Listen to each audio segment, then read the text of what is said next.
Morning all, we're just leaving Stornoway. We've had 5 nights here, basically because the weather forecast made us stay where we were. We don't leave port if the weather forecast has the number 7 in it or the word rough. Today we've got west and northwesterly winds, 4 to 6, so we're still expecting it to be a little bit wild, but it's doable.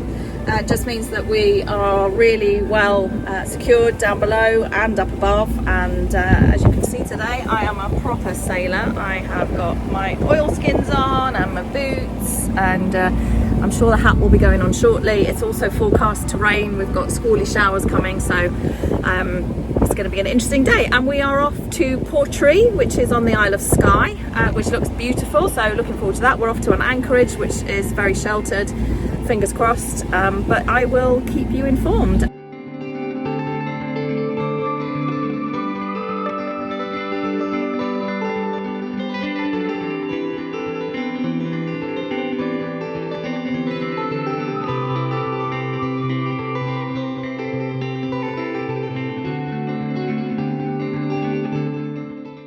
Pilotage out of Stornoway is straightforward, but of course you do have to call for permission to leave. They've got a local notice to mariner saying that no movements may take place while the ferry is arriving or leaving, so you do need to call them to get permission to untie.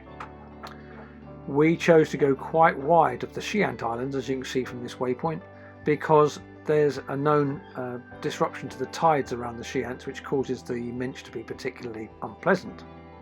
From there it's straightforward. We use the 50 or 60 metre contour to keep separation from the coast, because there are a few outlying hazards, but navigation is pretty straightforward. The entry into the sound is actually quite lengthy, it's a couple of miles, and when we got in we were planning to anchor just to the south of the main harbour, but when we got there it didn't feel the way it looked like it was going to, mainly because I'd misread the chart. Loch Portree, which extends quite some way to the south, is dry for only a small part of the tide.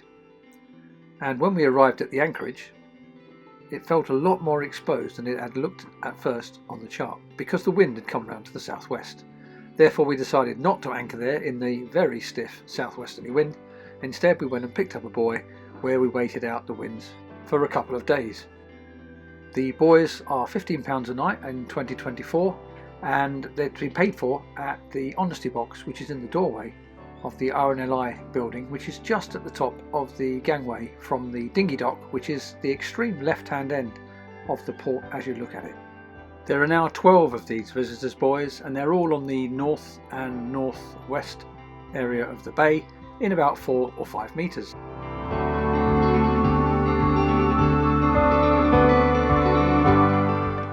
Well, I hope you found that interesting or useful.